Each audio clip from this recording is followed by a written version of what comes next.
Finally, Secretary General, I want to especially welcome you here. I want to welcome you because it's a very important time.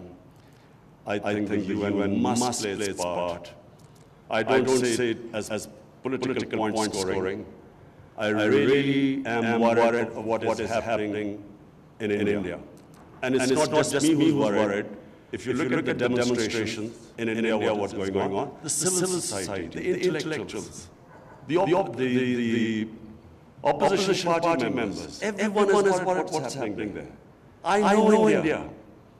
I used to play cricket, and cricket, as you know, the India-Pakistan cricket match, was bigger than most of you probably watch Soccer World Cup. This was the biggest event that ever used to take place.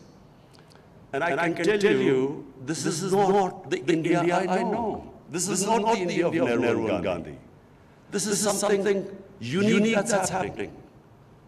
And as a student of history, whenever an ideology that is based on hate and which brings in this ultra-nationalism of any race, it always ends up bloodshed.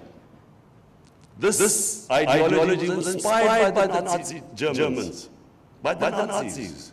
You just have to read what the founding fathers said about the Nazis, how they